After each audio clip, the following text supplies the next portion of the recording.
Le Psittacosaure de Transformers, l'âge de l'extinction. 1 an avant la sortie de Jurassic World et 8 ans avant que le monde d'après fasse apparaître dans la saga Jurassic World son premier dinosaure à plumes, la saga Transformers, dans son 4e film, avait fait apparaître un dinosaure à plumes avec les plumes correctement positionnées.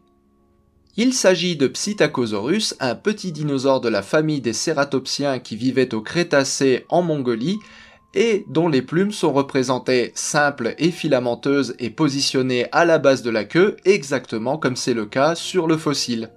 Alors c'est quand même pas anodin en 2014 d'avoir choisi un petit dinosaure, pas un gros, un herbivore, pas un carnivore, qui vient d'Asie et non pas d'Amérique du Nord pour figurer dans ces quelques premières minutes de cette introduction du film Transformers 4. C'est pas anodin parce que en 2014, Psittacosaurus il n'était pas aussi bien connu qu'il l'est aujourd'hui. Aujourd'hui, Psittacosaurus c'est devenu une star parmi les dinosaures, en partie grâce au film Transformers 4, mais surtout par la recherche qui a été conduite sur Psittacosaurus et qui a montré la préservation de la peau à tel point que maintenant on est capable de dire quelle était l'anatomie exacte du cloaque de Psittacosaurus, et qu'on a même un article qui est sorti récemment montrant qu'il avait une cicatrice qui correspond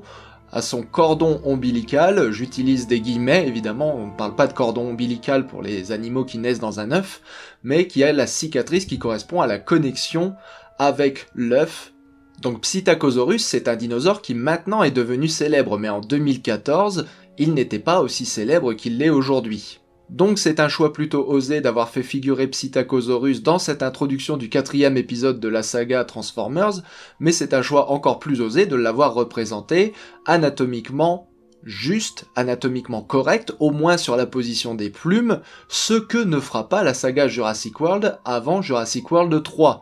Jurassic World 1 aurait mis des plumes à ses dinosaures, j'aurais applaudi. Jurassic World 2 aurait mis des plumes à ses dinosaures 4 ans plus tard, j'aurais dit c'est pas trop tôt. Mais quand seulement 8 ans après Michael Bay, Jurassic World 3 met des plumes sur ses dinosaures, alors je suis désolé, je ne leur donnerai pas un sucre pour avoir réussi à faire ce que Michael Bay a fait presque 10 ans plus tôt.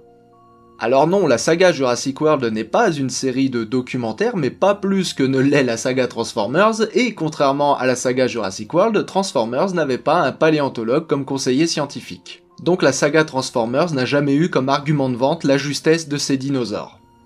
Alors évidemment, ce Psittacosaurus il est pas parfait, on notera qu'il est plutôt maigrichon et qu'il a la paume des mains qui est tournée vers le bas, mais j'ai envie de dire que de ce point de vue-là, il ne fait que suivre un standard esthétique qui a été établi par la saga Jurassic Park et qui a été ensuite continué par la saga Jurassic World. Donc de ce point de vue-là, ce Psittacosaurus n'est pas pire que ce qu'on voit dans Jurassic World.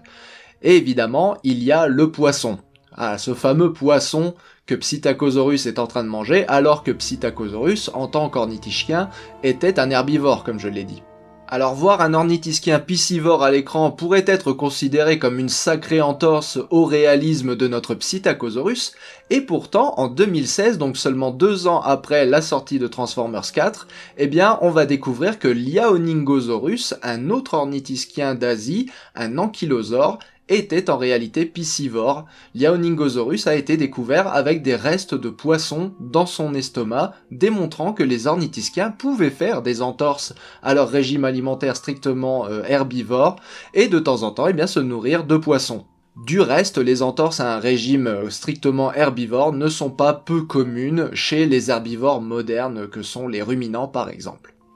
Michael Bay, dans sa saga Transformers, a donc anticipé de 2 ans la découverte que les ornithischiens pouvaient faire des entorses à leur régime alimentaire herbivore et se nourrir de poissons. Et si ça avait été dans la saga Jurassic Park, j'aurais moi-même crié au génie. Ce n'était donc que justice que de faire moi aussi une petite entorse à ma règle habituelle et de vous parler pour une fois d'un film qui n'appartient pas à la saga Jurassic Park et qui démontre qu'un film peut à la fois être un divertissement que la plupart des gens considèrent comme décérébré et pourtant faire des propositions de dinosaures qui sont scientifiquement correctes.